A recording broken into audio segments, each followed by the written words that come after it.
찬양을 보여주는 성가대에게 응원의 박수를 보내면서 하나님께 영광의 박수 올려드립니다. 주님 감사합니다. 주님 영광 받아 주시옵소서.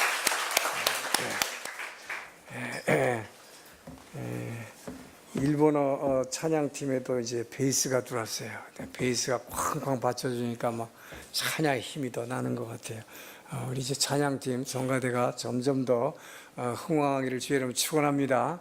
여러분들이 더 많이 참가를 해줘야 돼요. 근데 그 교회에 이 부흥사들이 항상 하는 말이 있습니다. 이 교회 와서 이 교회가 부흥하는 교회인지 알려면 찬양팀과 성가대를 보면 안다고.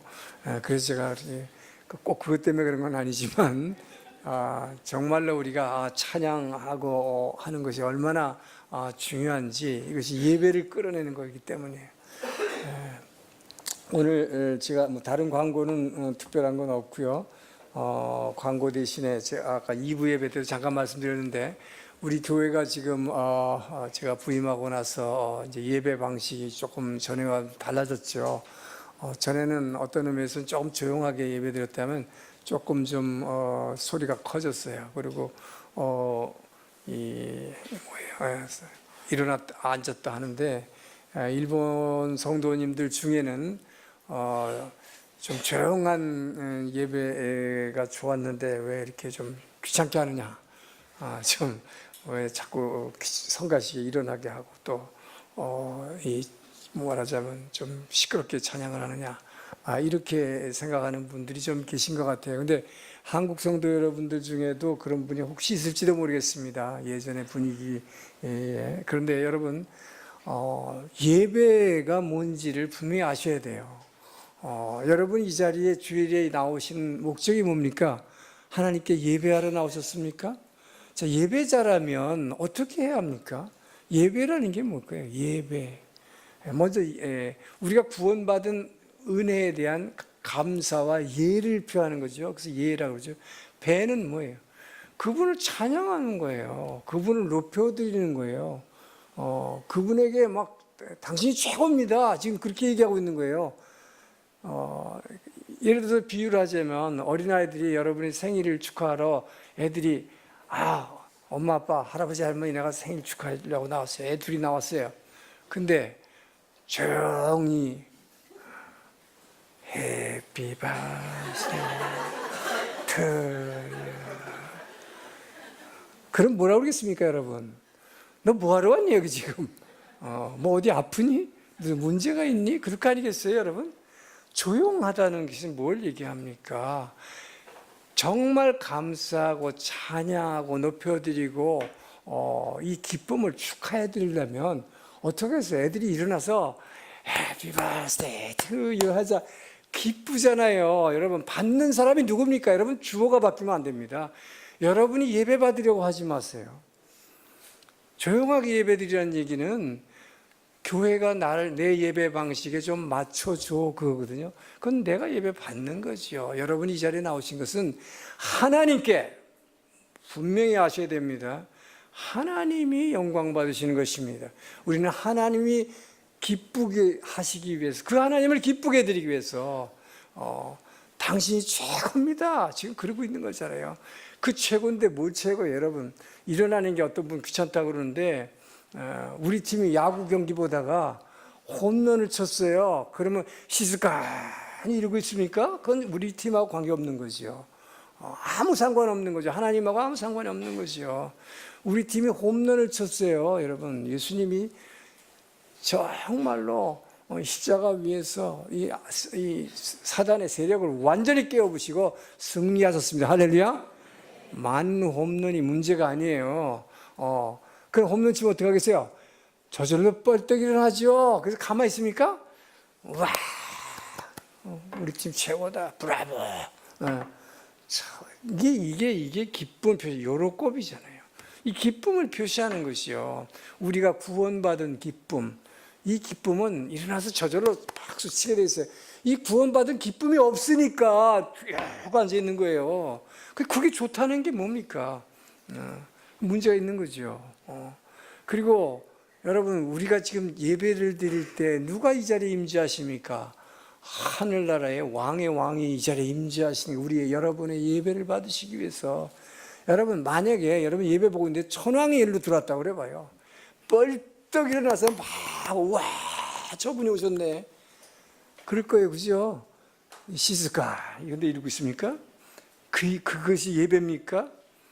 No. 전 여러분의 생각이 바뀌기를 주의로 축원합니다.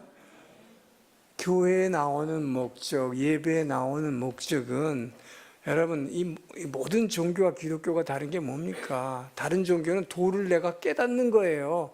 근데 우리는 예수를 믿음으로 말미암아 예수의 영이 우리 안에 들어오신 것입니다. 믿습니까? 그분의 지배를 받기 시작하는 것입니다. 그분이 나를 변화시키기를 원하시는 것입니다, 여러분. 그래서 성령과 물과 성령으로 거듭나지 않고는 하나님 나라를 볼 수 없다고 예수님이 분명히 말씀하셨어요.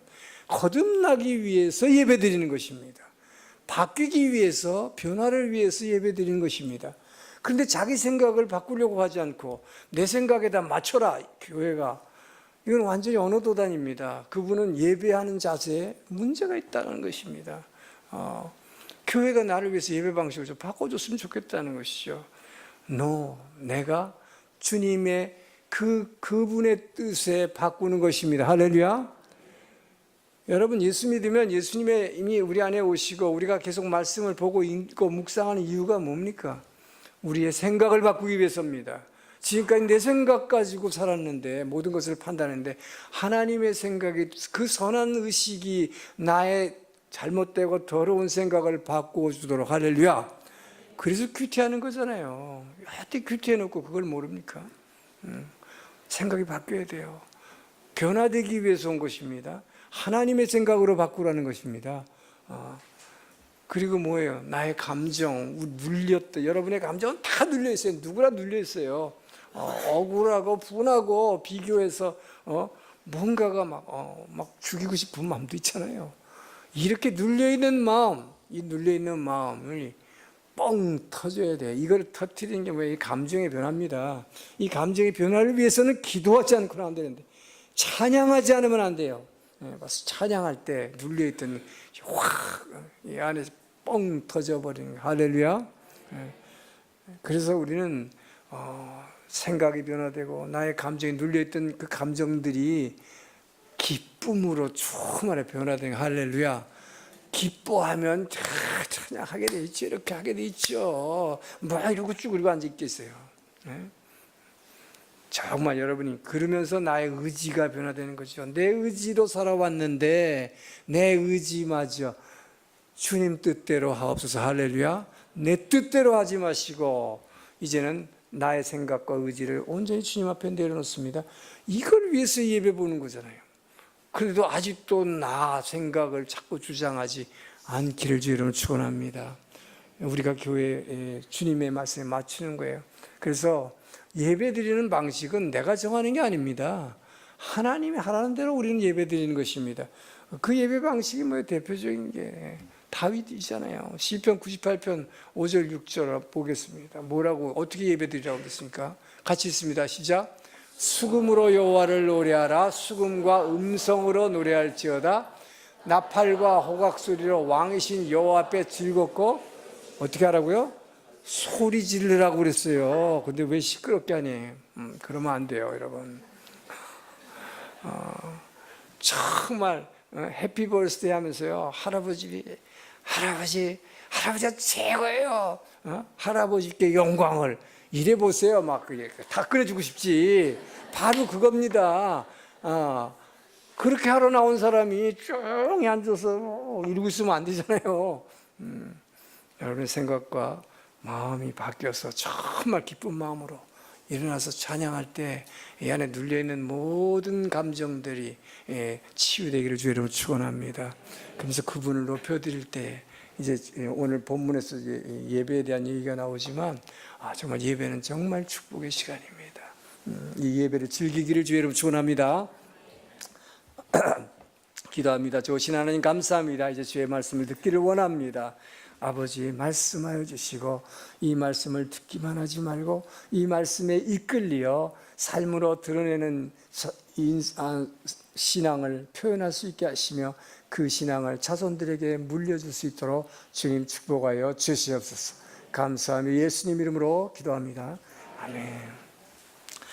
오늘날 교회를 떠나는 사람들이 많아지고 있어요. 특별히 미국의 교회는 젊은이들이 교회를 거의 떠나서 교회가 이 쇠퇴되고 있는 현상 때문에 교회가 많이 고민을 하고 있습니다.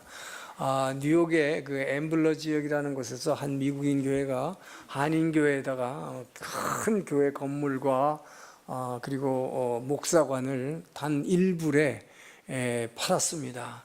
팔았다기보다는 건물을 유지할 관리비를 충당할 수가 없어서 그냥 포기한 거죠. 넘겨줘 버린 거죠. 그러면서 이 교회를 지키고 있던 노인네들 몇 사람이 교회를 끝까지 미국인 교회를 지키고 있던 이 미국인 노인 집사님들이 우리 한인교회 장로님들과 목사님께 이렇게 부탁을 했다고 그래요. 교회 재정이 이제 3,000불이 남아 있었습니다. 이 3,000불을 이 한인교회에 우리가 헌금할 테니 우리는 그동안 너무 신앙생활을 잘 못해서 이렇게 교회 건물을 유지 못해서 넘겼는데 당신들은 제발 앞으로 절대로 다른 교회에다 이 교회를 건물을 넘기지 말고 오랫동안 정말 오랫동안 이 세상 가운데 등불을 비춰 주십시오. 자, 이렇게 얘기하면서 특별히 우리는 이 교회가 말하자면 무너지게 된 주요 이유가 젊은이들이 다 떠났기 때문이다. 어린아이들의 울음소리가 그쳤다. 그래서 차세대들과 청년들의 양육을 제대로 못했기 때문에 우리 선조들이 세우신 이 교회를 우리가 지키지 못했습니다. 그래서 이 돈 헌금 드릴 테니까 이 3,000불이지만 이걸 가지고 차세대와 청년부를 양육하는 데 써주세요. 그랬다는 거예요. 여러분, 이것은 오늘날 미국에서 흔히 있는 현상들입니다. 그리고 한국에서도 오늘날 조금씩 교회를 떠나는 성도들이 숫자가 늘고 있다는 참 슬픈 소식입니다. 자, 그런데 여러분, 오늘 본문 조금 전에 읽었습니다만 이 본문은 교회를 떠나는 이 현상은 오늘날에만 있는 것이 아니다. 오뭇가시 옛날부터 그런 일이 있었다라고 우리에게 알려주고 있습니다. 자, 그래서 오늘 본문은 바로 이스라엘 백성들이 그 하나님을 떠나 바알을 섬기게 됐는데 왜 떠났느냐? 주를 몰랐기 때문이다. 하나님이 누군지를 몰랐기 때문이다. 그 결과는 뭐냐? 계속 재앙이 따라다녀서 하나님이 약탈자들의 손에 그들을 넘겨버렸기 때문에 재앙이 따라다녔기 때문에 뭐라고 그랬어요? 엄청 고통을 받았다. 고통을 받았다라는 것이 오늘 본문의 마지막 절의 이야기입니다. 자, 여러분, 그래서 지금 우리는 오늘 본문을 통해서 뭘 배우고자 하느냐? 우선 여러분 자신과 또 우리 자녀들이 어떻게 하면 이 교회를 절대로 떠나지 않고 오히려 떠나지 않고 주님 안으로, 주님은 내 안으로 들어오라고 그러잖아요. 내 안에 거하라. 어떻게 하면 거꾸로 주님 안으로 더 들어가서 그 은혜 안에 머물 수 있는지 그 방법을 오늘 본문으로부터 배우기로 합니다. 자, 먼저 8절에서 10절 다시 한번 읽습니다. 8절에서 10절입니다. 시작.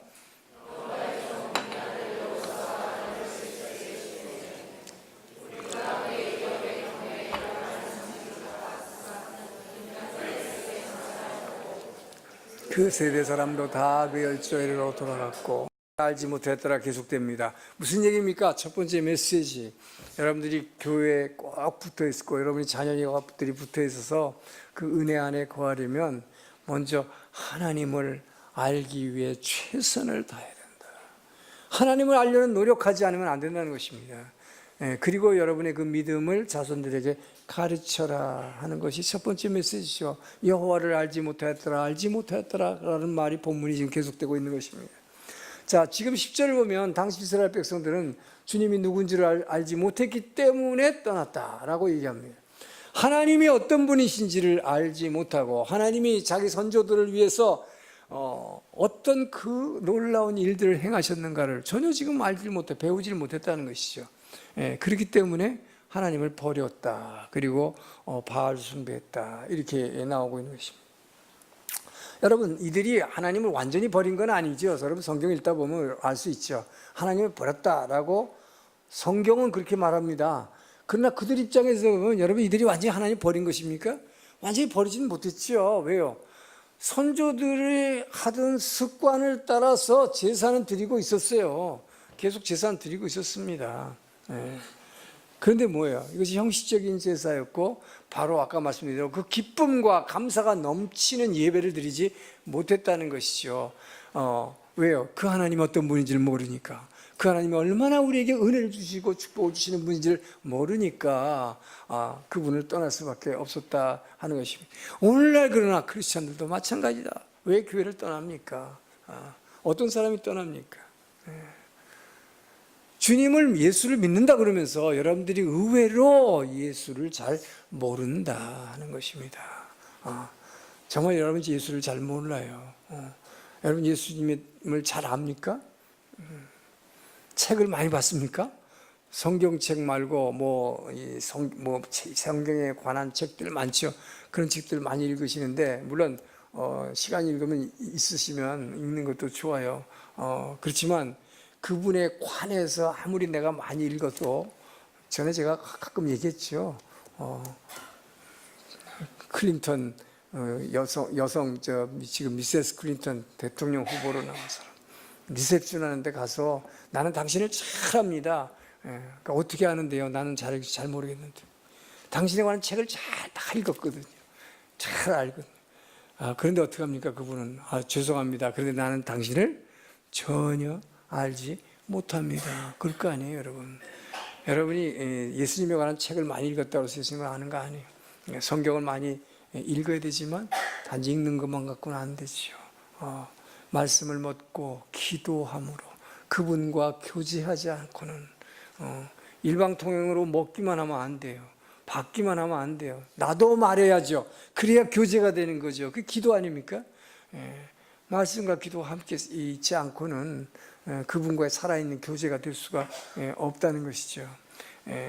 자, 그래서 그런 사람들이 예수를 그냥 쉽게 그냥 떠난다기보다는 유혹이 오면 떠나게 된다는 것이죠. 이스라엘 백성들도 그랬던 겁니다. 그 하나님 어떤 분인지를 모르니까 그 하나님보다 더 근사한 거라고 보여지는 것이 나타나니까 그냥 버리고 따라가 버린 거죠. 버리려고 버린 건 아니에요. 그냥 그렇게 된다. 돼 버린 것이죠. 모르니까. 저는 여러분들이 정말 예수님을 깊이 알기를 주의 이름으로 축원합니다. 자, 그래서 그런 사람들이 떠나지만 예수님을, 지금 그렇기 때문에 여러분 예수님을 아는 것, 그것은 말씀을 묵상하는 것입니다. 그분의 말씀 먼저 듣는 거지요. 나에게 뭐라고 말씀하시는가, 어떻게 살라고 하시는가 귀를 기울이는 것입니다. 그러나 나도 그분에게 말해야죠. 내 어려움도 말하고, 내가 지금 이렇게 힘들고 나에게 더욱 믿음 달라고 자, 그분하고 얘기하죠. 그렇게 교제를 통해서 성령님께서 나를 터치해 주시고 그분의 사랑으로 확 채워주실 때, 그럴 때 그 성령으로 말미암아 진짜 예수를 알게 되었을 때, 그 안다는 게 뭐야? 그분의 사랑이신데, 하나님은 사랑이시라 그 사랑이 나에게 부어지고 있다는 것을, 그 사랑이 나를 감싸고 있다는 것을 깨달아질 때, 이 안에서 그때 막 눈물을 흘리며 정말 그 감사해. 이것이 기도할 때 나오는 거잖아요. 찬양할 때 나오는 거잖아요. 그렇게 안다는 게 뭐예요? 체험하는 거죠. 만나는 거죠.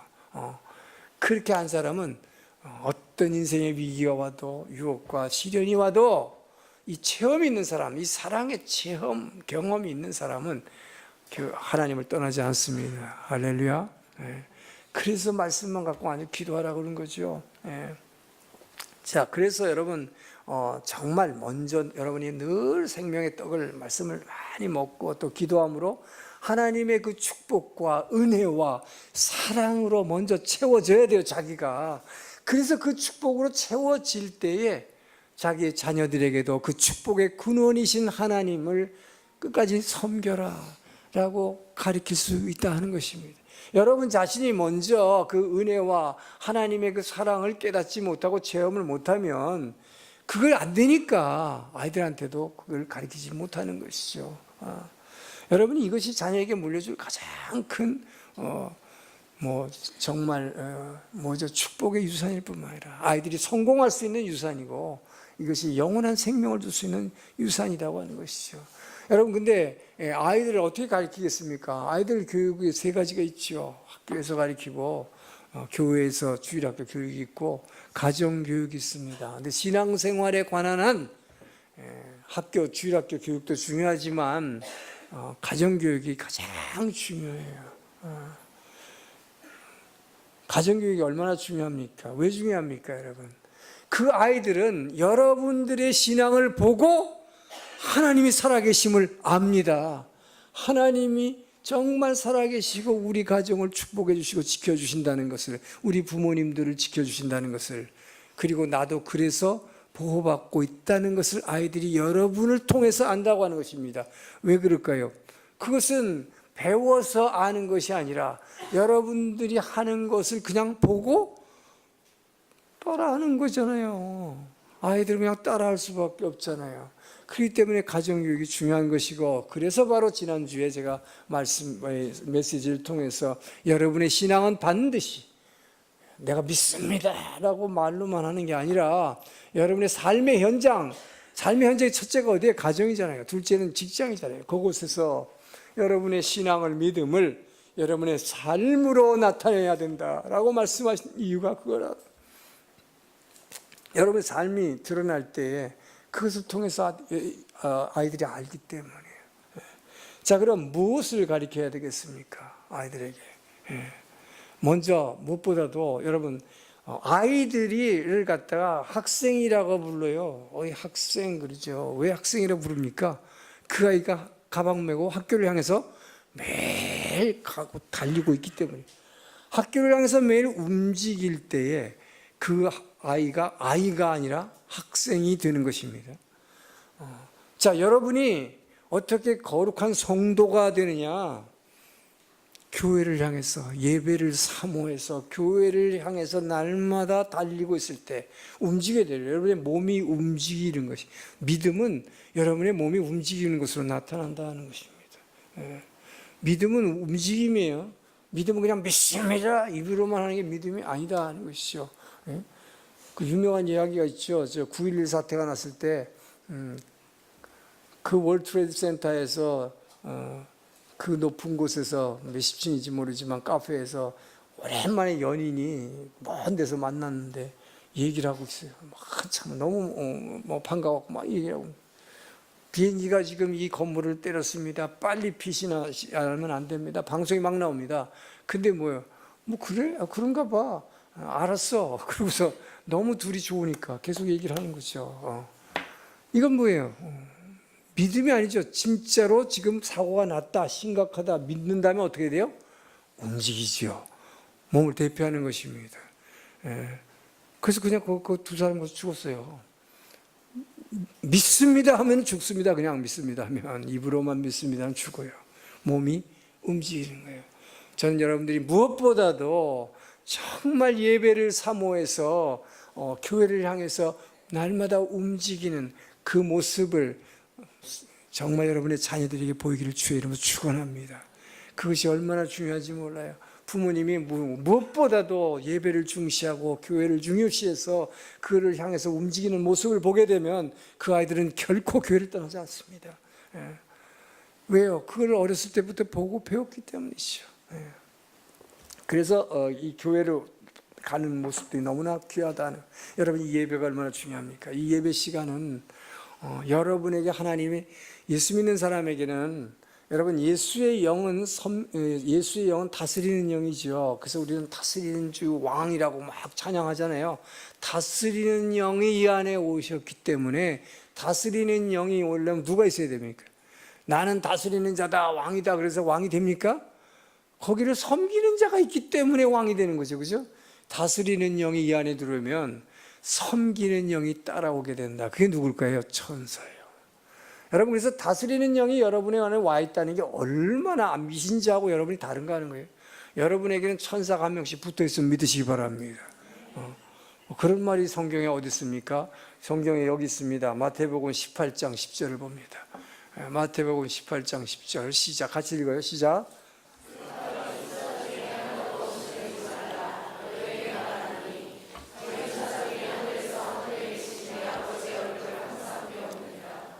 지금 뭐라고 그래요? 여러분, 예수를 믿는 아주 작은 자, 세상에서는 지위도 없고 돈도 없고 병든 자예요. 이 작은 소자에게 이 소자를 업신여기지 말라. 왜 업신여기지 말라고 그래요?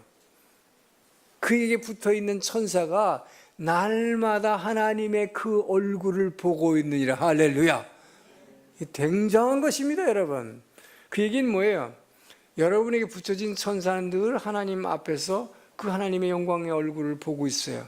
그래서 여러분이 예배 드릴 때, 이 예배 드리는 이 시간이 얼마나 놀라운 시간인가?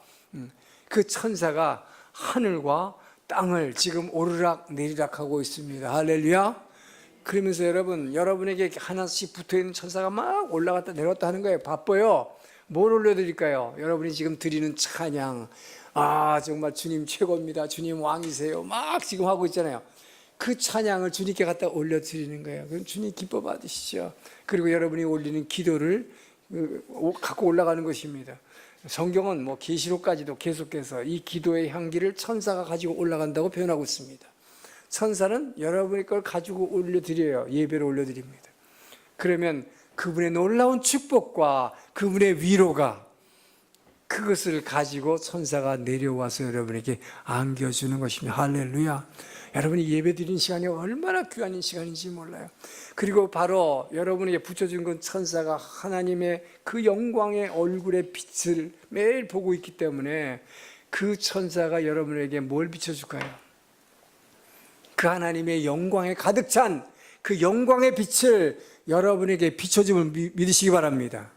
그래서 여러분이 찬양하고 예배 막 드리면요, 그 천사들이 가져다 주는 그 하나님의 영광의 빛이 막 오기 때문에, 죄송하지만 좀 조용히 예배 드리는 게 좋아 나한테 오지 마 하는 게, 이게 오지 말라는 거예요. 빛이 오면 이 안에 있는 악한 영들이 쫓겨나야 되기 때문에요. 그래서 제발 오지 마 나 조용히 있고 싶어, 그거거든요. 이거 주님의 임재를 막는 것입니다. 여러분, 나 조용히 있겠다는 사람은. 그렇기 때문에 하나님께 정말 찬양드리고 기뻐할 때에 여러분, 그분의 영광의 빛이 내게 비춰지기 때문에 여러분 안에 눌려있던 어둠들이 완전히 물러남을 믿으시기 바랍니다. 그래서 여러분, 찬양할 때 내 눌려있던 감정들이 막 회복되는 거예요. 기도할 때 회복되는 거예요. 그분에게 예배 드린다는 것이 얼마나 귀한 시간인지 모르는 것입니다.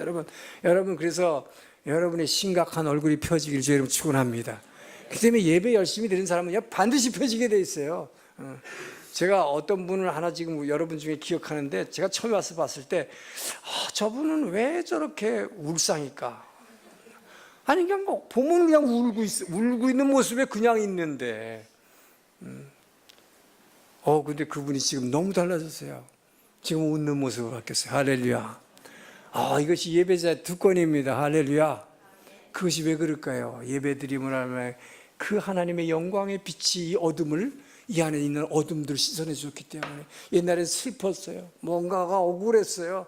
그리고 막 예배 드리면서도 뭔가가 답답했어요. 이게 펴지는 거예요. 할렐루야. 여러분, 바로 이 예배 드리는 기쁨과 이 예배의 그 축복을, 이 모습을 자녀들에게 계속 보여주길 주의 이름으로 축원합니다. 자, 그리고 나서 두 번째는 뭐예요?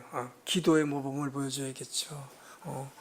여러분, 예수 안 믿는 사람은 아침에 벌떡 일어나면 뭐부터 찾죠? 담배 어디지? 화장실 가면 담배 한 대 가서 입 붓고, 그렇게 해서 하루를 시작해요. 그러나 여러분은 어떡합니까? 물론 새벽기도 나오신 분은 처음부터 예배드리지만, 눈 뜨자마자 예배드리지만, 그렇게 안 해도 예수를 믿는 여러분은 아침에 일어나면 어떡합니까? 주님, 오늘 하루도 주님께 맡겨드릴게요.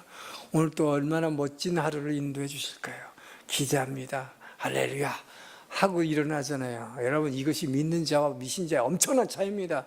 자, 그리고 하루가 끝났습니다. 미신자는 어떻게 할까요? 자기 전에 아이고 피곤해, 죽겠다. 자꾸 죽는다는 소리만 하죠. 여러분, 어떻게 합니까? 오늘 하루도 나의 힘이 되어주시고 나의 빛이 되어주신 그 하나님 감사해요. 주님 감사해요. 이러면서 그 주님께 영광을 돌리고 잡니다. 여러분, 그 하루가 얼마나 다릅니까? 저는 여러분들이 바로 그 기도하는 모습, 또 기도하는 소리가 자녀들에게 들려지게 되기를 주의 이름으로 축원합니다. 굉장히 중요한 거예요. 여러분이 남편을 전도할 때도, 미신자인 가족을 전도할 때도 여러분이 기도하는 소리가 들리게 기도하기를 주의 이름으로 축원합니다. 그 굉장히 중요한 거예요. 그래서 미신자를 위해서 기도할 때는 방언으로 하지 말고 알아듣게 기도해요. 우리 남편 다리 몽둥이는 분지로라도 그렇게 얘기하지 말고 정말로 우리 남편 불쌍하게 여겨주시고 회복하게 해주시고 믿음을 주시고, 이렇게 하면서 눈물 떡떡 떨어지고 있어봐요. 술 취한 남편이 뭔가 발이 뜨끈뜨끈해지면 발에 자기 아내가 기도하면서 눈물을 흘려봐요. 변하지. 그렇지 않고 교회 나가서 뭐 새벽부터 나간다고 밥도 안 챙겨주고 아무것도 안 챙겨주고 이렇게 하니까 안 믿지요. 여러분, 진짜 기도하는 모습, 진짜 예배하는 모습을 통해서 행복을 전하시기를 주의 이름으로 축원합니다. 그러면 저절로 믿게 돼 있어요. 저는 제가 뉴욕에 뉴욕에 있을 때 제 인생에서 가장 기뻤던 한때가 있었어요. 그때가 언제였느냐면, 저희 자녀가 셋 있습니다만은 그 세 아이들이 참 감사한 것은 다 아주 기도의 사람들입니다. 예배의 사람들입니다. 예배자가 다 됐습니다. 근데 제가 그 아이들에게 기도를 가르쳐 준 적 없어요. 어떻게 하라고 한 적도 없고 강조하지도 않았어요. 그런데 제 막내 딸이 어느 날 갑자기 제가 곁에 오더니 확 안으면서 하는 말이, 아빠, 내게 기도하는 법을 가르쳐 주신 아빠가 제일 자랑스러워요. 너무 감사해요. 그래서 꽉 껴안는 거예요. 그래서 무슨 말이냐, 내가 그런 거 가르쳐 준 적이 없는데. 근데 여러분, 제가 평신도 시절에 저는 늘 새벽 기도를 다니잖아요. 새벽에 교회를 가서 기도합니다. 그런데 주일날 아침에는 새벽 기도가 없잖아요. 그 주일 아침엔 일어나면 서재에서 혼자 기도합니다. 근데 서재에서 기도하는데 저는 방언으로 소리내서 기도하다 보니까, 제가 막 일부러 들으라고 하는 건 아니지만 하다 보니까 아이들이 층이 좀 다 달라요. 제가 이 공관장을 하기 때문에, 관저이기 때문에 굉장히 건물이 큽니다. 그런데도 층이 달아서 위층에 있는 아들도 밑에 층에서 잠자고 있는 딸도 제 기도 소리를 다 들은 것입니다. 이 아이들이 그걸 다 듣고 저절로 방언 기도를 다 하게 됐어요.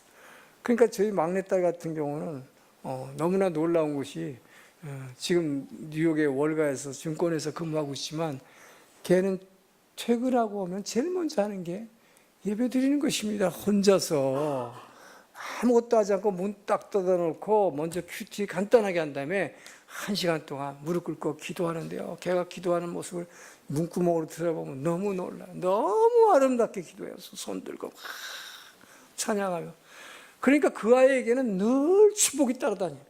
어렸을 때부터 관찰해 봤지만, 앞만 봐도 걔는 뭐 연대 들어갈 실력도 아니고 콜롬비아 대학 갈 실력도 아니고, 근데 다 이렇게 하나씩 다 풀어주시고, 그렇게 좋은 또 월가에서 좋은 회사에 들어가게 하시고, 이런 모든 은혜가, 그 아이는 그 은혜를 알더라고요. 이것이 하나님의 은혜 때문임을, 내가 실력이 있어서가 아니라. 그러니까 그분 계속 찬양하고 기도하는 거예요. 너무나 감사하죠. 전 여러분들이 자녀들에게 기도하는 모습을 보여주길 주의 이름으로 축원합니다. 이것처럼 위대한 유산이 없어요. 그리고 성경 읽는 습관, 늘 부모님들이 말씀을 보고 있구나, 저분이 지금 뭐 하시냐, 텔레비 보고 있구나, 인터넷 보고 있구나, 우리 아버지는, 우리 엄마는 보면 성경책을 보고 계시네.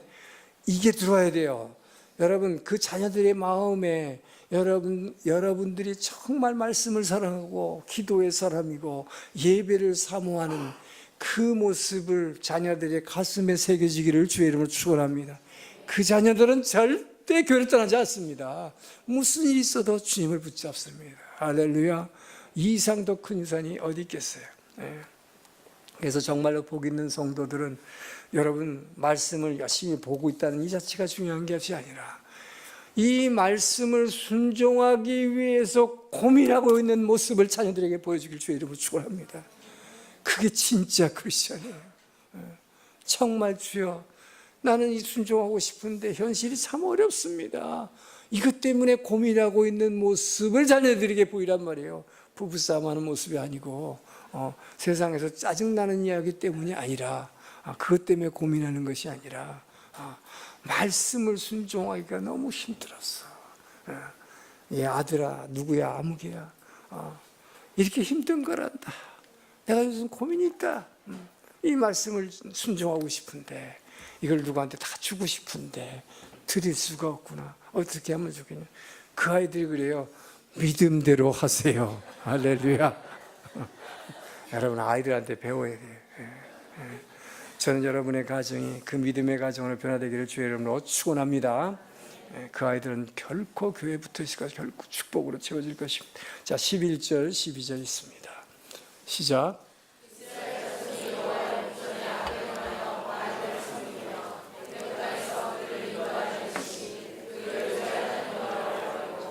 다른 신 곧 사방에 있는 백성의 신들을 쫓아 그들에게 절하여 여호와를 진노하시게 하였으되 곧 그들이 여호와를 버리고 바알과 아스타로스를 섬겼으므로. 자, 둘째 왜 교회를 떠나는가 하는 이유를 지금 말하고 있죠. 여호와보다 더 탐스러운 것이 생긴 것입니다. 그래서 정말 여러분은 여호와보다 더 탐스럽게 보이는 것을 버리기를 주의 이름으로 축원합니다. 여러분 주변에 반드시 있어요. 이스라엘 백성이 처음부터 주를 버린 거 아니에요. 주를 버린 두 번째 이유가 있습니다. 처음에는 하나님을 몰라서 그랬다 그랬죠. 그래서 여호와를 아는 지식, 우리 여호와를 알자, 힘써 여호와를 알자. 그게 첫 번째 메시지라면, 두 번째는 왜 버렸느냐? 여호와보다 더 탐스러운 게 생겼기 때문이다. 그것을 버려야 한다. 여러분, 이스라엘 백성은 농업을 모르는 백성이에요. 목축밖에 몰랐죠. 왜요? 이스라엘이라는 이름을 가진 야곱이 하란 땅으로 자기 축복, 형의 축복을 뺏어서 도망가가지고 외삼촌 집에서 20년 동안 훈련받은 게 뭐예요? 목축 훈련을 받았죠. 그래서 엄청난 가축들을 가지고 나오는, 재산을 가지고 나오는 축복을 받았죠. 그리고 난 이래로 이 이스라엘의 야곱의 자녀들과 손주들하고 해서 70명이 애굽에 들어가서 고생 땅을 받아서 한 게 뭡니까? 애굽 사람들의 가축을 친 것이다. 목축이 주업입니다. 이스라엘 백성은. 그런데 처음으로 광야 생활 40년을 지나서 가나안 땅에 들어갔을 때 농업을 하게 됐어요. 농업에 대한 기술을 전혀 모릅니다. 보지도 못했고, 하나님은 전쟁의 신이라고 이스라엘은 생각했습니다. 왜요? 모든 전쟁에서 하나님이 다 승리하게 해주셨기 때문에 하나님은 전쟁의 신이라고 생각한 거예요. 그러나 농사는 어떻게 할지 모르겠다 한 것이죠. 그런데 이 풍부한 농사 경험과 농사에 대한 지식을 갖고 있는 가나안 부족들을 보니까 이들이 섬기고 있는 바알신이라고 있는데, 아마 이것이 우리가 지금까지 잘 몰랐던 선진 문화인가 보다 이렇게 생각한 거예요. 그러니까 따라간 거죠. 그죠? 더 하나님보다 더 탐스러운 것이 생긴 것입니다. 하나님은 전쟁의 신인데 전쟁만 하면 이겨. 우리는 하나님이 함께 하니까. 근데 농사는 잘 모르겠다 이 말이에요. 근데 그 하나님 분명히 신명기 11장에서 하나님이 비를 내려주심으로 너희들이 농사 짓겠다고 이른 비 늦은 비의 축복의 약속을 주셨는데 이들은 그걸 몰랐어요. 잊어버렸어요. 그래서 농사의 신은 바알 신이라고 해서 그걸 따라간 것이죠. 그래서 선진문화라고 생각하면 따라가 버리죠. 그죠? 옛날 걸 버립니다. 마치 뭐나 마찬가지입니다. 에덴 동산에서 하와가 사단의 유혹을 받고 선악과를 보고 저거 따먹으면 결코 죽으리라, 빠먹지 말라 그랬는데 뭐예요? 왜 따먹었다고 성경은 얘기합니까? 창세기 3장을 보면 먹음짓도 하고 보암짓도 하고 지혜롭게 할 만큼 탐스러워 보였기 때문이다. 탐스러워 보였기 때문에. 그래서 따먹은 거죠. 이거하고 마찬가지입니다. 자, 여러분이 일생에서 한번 돌이켜 생각해 보세요. 신앙생활하기가 제일 어려웠던 시절이 있었다. 언제일까요? 돌이켜 보면 고등학교 막 졸업하고 대학 입시만 막 하다가 공부만 하다가 대학 입학하고 난 직후입니다. 그 다음에 대학 졸업하고 취직해서 사회생활에 첫 발을 들였을 때입니다. 왜 그때가 신앙생활하기 제일 힘들 때일까요? 바알의 쾌락 문화가 기다리고 있기 때문입니다. 지금까지 경험해 보지 못한 쾌락 문화를 경험하게 됩니다. 그래서 처음부터 뭐 신고 시간 나고 술 마시게 하고 파티하고 하면서 이 바알 문화에 확 젖어들죠. 그래서 신앙생활의 갈등이 그때부터 시작되는 거예요. 예. 그리고 여성들의 경우는 결혼하고 이제 애를 키우면서부터 이 신앙의 갈등이 옵니다. 왜 그럴까요? 결혼 초기만 해도 신혼 초만 해도 그렇게 야사시 하던 남편이 점점 직장에서 돌아오는 시간이 늦어지죠. 예. 짜증나죠. 예. 근데 오늘 또 회식이 있다고 늦게 간다고 그러면 뭐 화가 막 나지만 그래도 내가 크리스찬인데 부부 싸움만큼은 결코 하지 않아야겠다. 많은 부인들이 그렇게 생각하죠, 여러분. 부부 싸움 안 하려고 그러죠. 하기 싫어요. 그런데 크리스찬이라고 하는 남편이, 더더구나 집사라는 타이틀을 가진 사람이 얼굴이 벌게가지고 술 취해갖고 들어오는 그 얼굴, 그 화장이 현관으로 들어오는 순간 바바바바바 따발총 같이 나가죠. 따발총만 나가는 줄 알아요? 어떤 사람은 막 던져 막.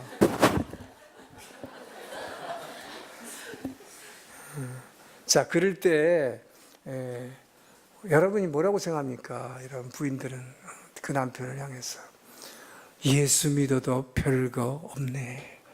여러분 그렇잖아요. 쇼가 나요, 나타와. 그 말을 제가 너무 많이 들었거든요, 우리 집사람한테. 당신은 교회 집사면 소용없어. 그 말할 때는 꼭 일본말 해요. 쇼가 나이네, 안 왔다, 쇼가 나이. 그런데 상대방만 쇼가 나이가 아니라 자기도 생각해 보니까 뭐예요? 부부싸움 안 하려고. 나도 이렇게, 여러분들 그런 소리 하잖아요. 나도 이렇게 하기 싫어. 그러면서 싸움 걸어요, 그죠? 그 모습을 보면서 자책하는 거예요, 또. 나는 결단했는데 싸움 안 하기로. 근데 왜 이렇게 해버리는가? 여러분, 이렇게, 자, 생활 현장으로 가면 지금 예배 시간에는 여러분 굉장히 거룩한 사람이 돼요. 정말 성도가 돼요, 지금. 그죠? 그래서 나도 그렇게 해야겠다. 막 결단하죠.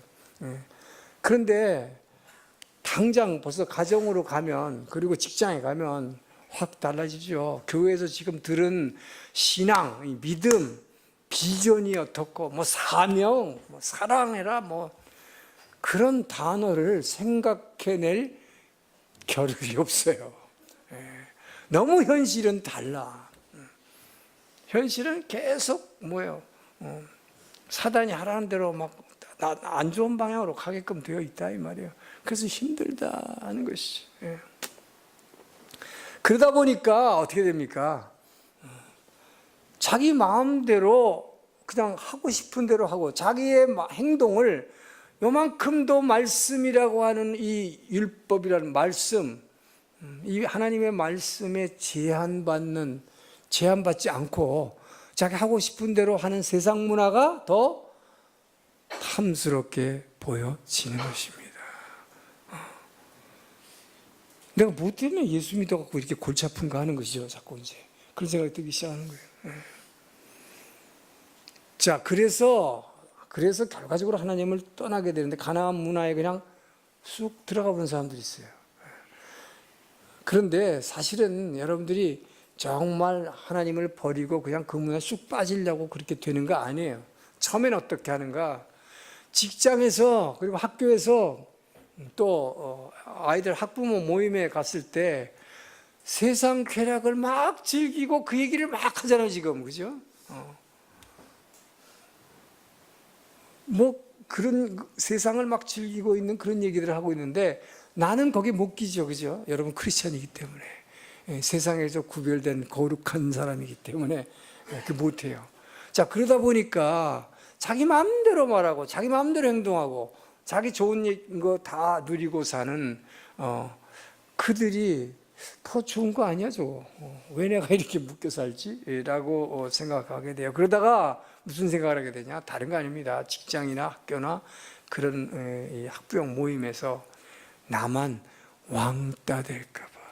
그래서 내가 불이익을 당할까 봐 그게 겁이 나는 거죠. 그래서 그냥 쓱 거기에 끼어버릴까? 이렇게 되는 거예요. 그래서 서서히 멀어지는 것이지 바로 절대로 버리지는 않습니다. 어떻게 해서라도 붙어 있으려고 하는데 그게 잘 안 되는 것이죠. 예. 자, 그러다 보니까 어떤 생각이 들어요? 신앙생활에 갈등이 오는 것입니다.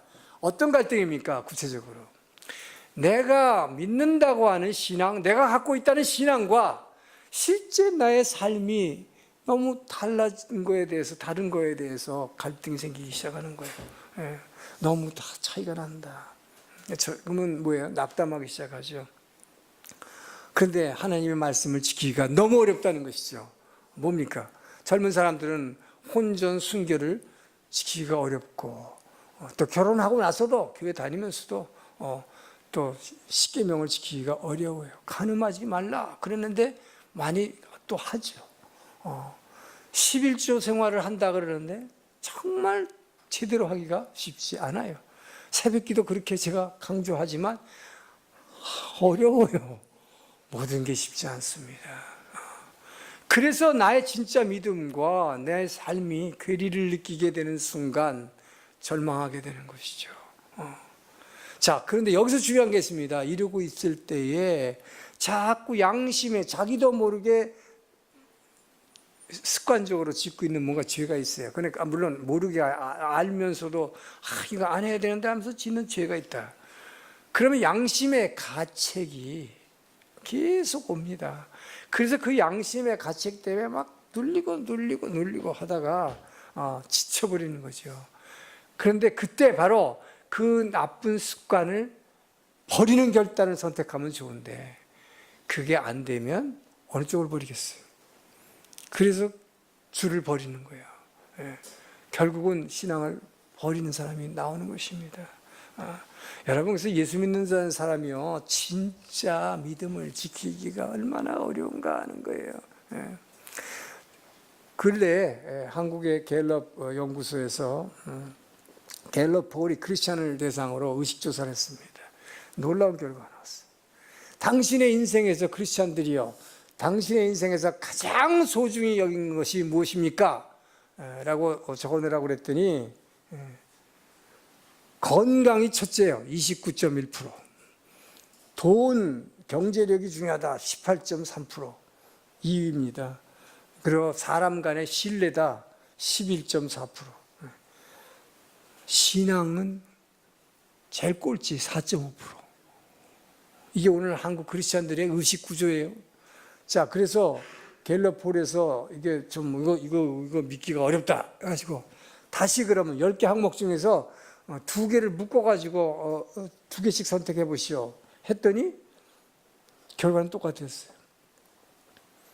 건강이 50.1% 첫째입니다. 크리스찬이고 뭐고 무조건 여러분 제일 인생에서 중요하다고 생각하는 게 건강. 제가 신학교 졸업식에 가봤는데요. 졸업식에서 인사하는 사람들 중에 많은 공통점이 기도 제목대라 그런 중에 하나가 첫 번째가 저 건강하게 해주시고 이 말이 나오더라고요. 그러니까 얼마나 여러분이 건강을 중시하는 걸 알 수 있어요.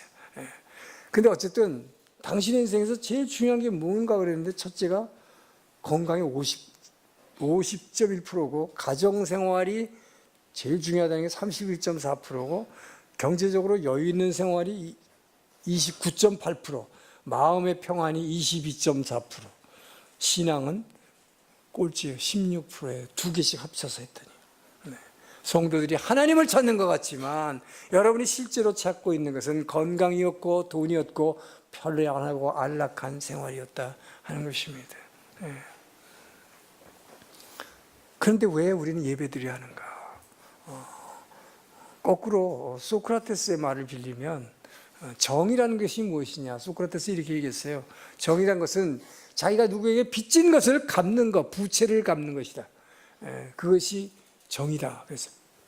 그래서 여러분, 가정에서 부모에게 빚진 걸 갚는 것을 효도라고 그러죠. 나라에서 빚진 거 갚는 것을 충성이라고 해요. 선생님에게, 스승에게 빚진 걸 갚는 것을 학문 계승이라고 합니다. 저와 여러분 같이 예수를 믿음으로 구원받은 이 구원의 사랑의 부채, 이 빚을 갚는 행위가 예배 드리는 행위입니다. 저는 여러분이 예배자가 되기를 주의 이름으로 축원합니다. 그리고 그 주의 몸된 교회에 헌신하고 봉사하고 전도하는 것이겠죠. 예. 자, 여기서 여러분 성경은 우리에게 두 갈래 길을 얘기하고 있어요. 한쪽을 선택하라고 하는 것입니다. 예수 생명이냐? 여러분의 건강과 돈과 편안한 생활이라고 하는 바알이냐? 이 두 중에서 하나를 택하라고 하는 것이죠. 그런데 대부분 어떻게 합니까? 크리스찬들은 두 개 다 가지고 싶다고 얘기하죠. 솔직히 말해서. 그게 뭐예요? 바로 사사기가 그 얘기하고 있잖아요. 지금 사사기가 뭡니까? 그 바알신은 섬기는 가나안 부족들하고 공존하는 거예요. 같이 살면서 같이 섬기는 거에 똑같이 하는 것입니다. 네. 자, 그래서 우리는 결단하라고 성경은 얘기하고 있어요. 우리가 사사기를 통해서 사사기의 메시지가 우리한테 얘기해 주는 것입니다. 무엇을 선택할 것이냐. 여기에서 바로 저와 여러분이 고백이 아까 바로 부른 찬양이에요. 주 예수보다 더 귀한 것은 없네. 뭐예요? 이 세상 보아도 명예도 돈보도 무엇보다 주 예수밖에는 없네. 왜요? 그분이 죄에서 나를 구원하셨기 때문에. 이 믿음으로 여러분 예수보다 더 탐스럽게 보이는 것을 이겨내고 버리기를 주의 이름으로 축원합니다. 네, 마지막으로 14절 15절입니다. 시작.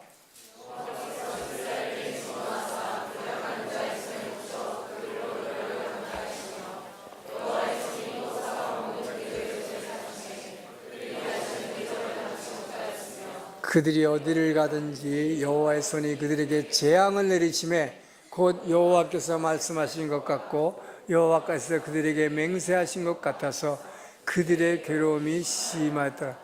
그들에게 재앙을 내리심에 그들의 괴로움이 심하였더라.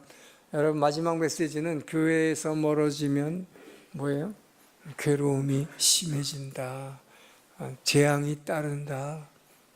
그 얘기를 성경은 계속 강조하고 있는 것이죠. 여러분 하나님은 사랑의 하나님입니다. 분명히.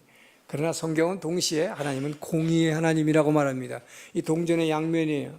하나님은 분명히 사랑이지만 사랑하시지만 죄에 대해서는 분노하시는 공의의 하나님입니다.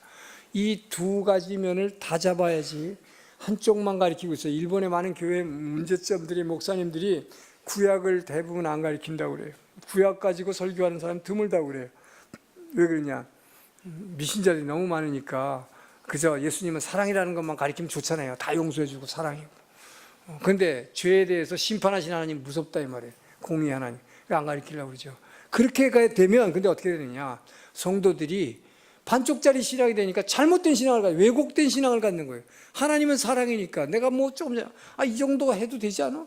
이거 해도 다 하나님은 사랑이신데 이렇게 하면 안 되죠. 어떤 한 가지는 뭘 더 가져야 돼요? 그러나 죄에 대해서 엄격하게 분노하시는 하나님, 재앙이 너를 따르리니 끊임없이 고통이 따르리니. 여러분이 왜 이면은 생각 안 하냐 이 말이에요. 네. 그렇기 때문에 우리는 반드시 두 가지를 알아야 된다.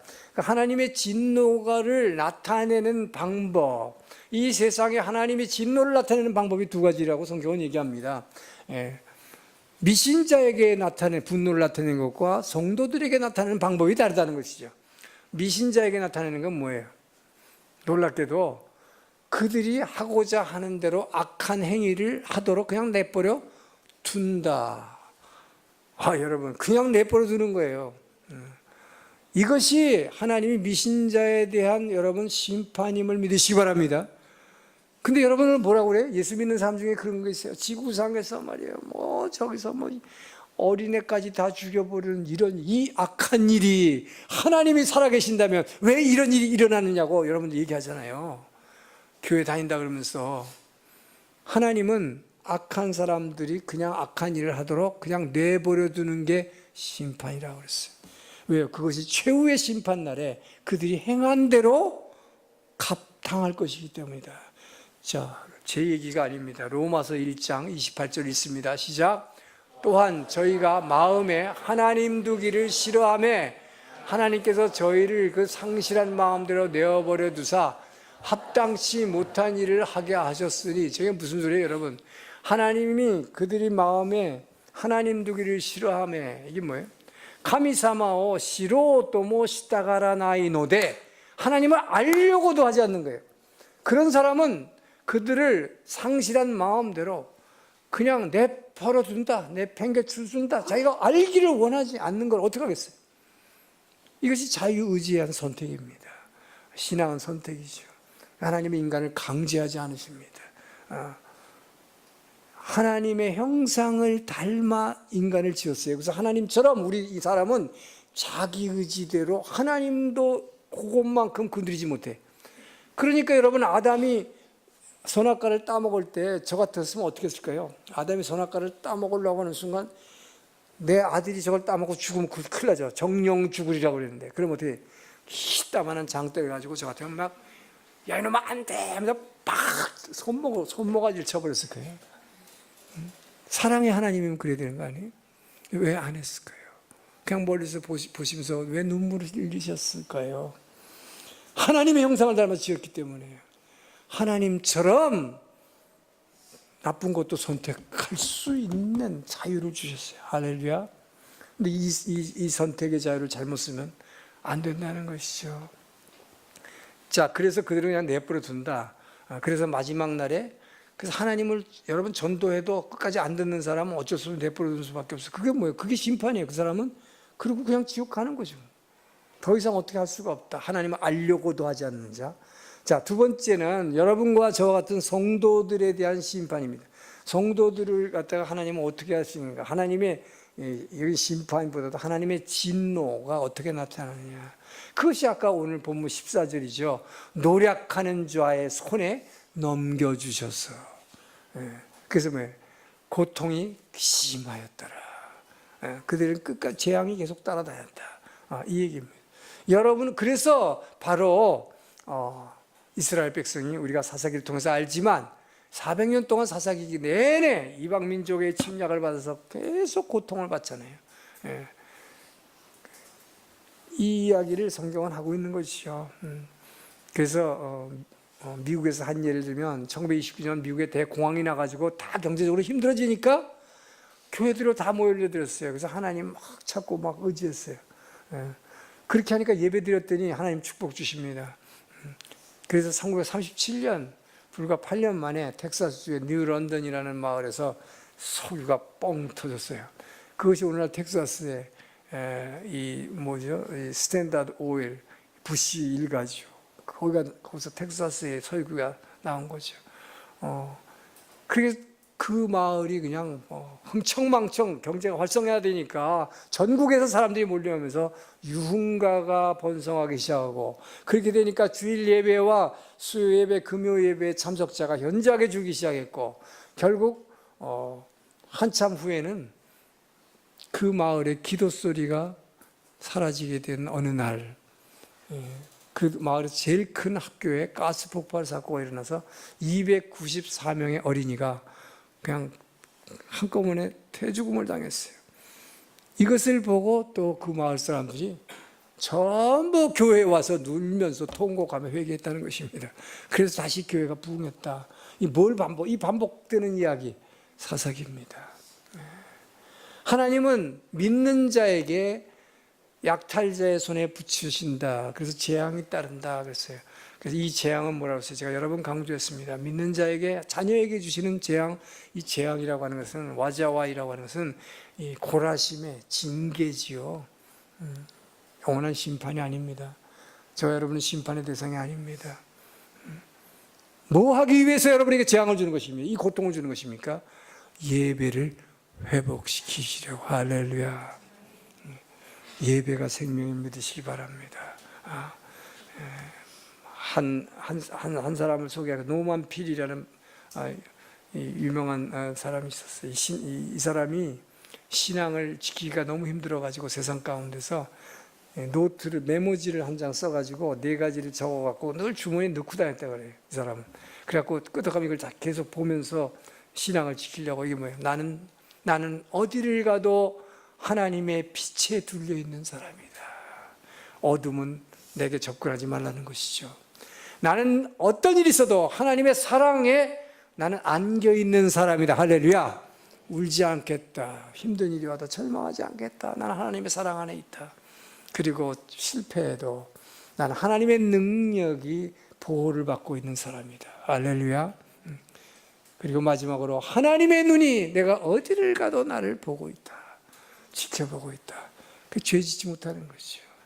전 여러분이 이 믿음으로 이 힘든 세상에 여러분의 믿음을 지키고 승리하기를 주의 이름으로 축원합니다.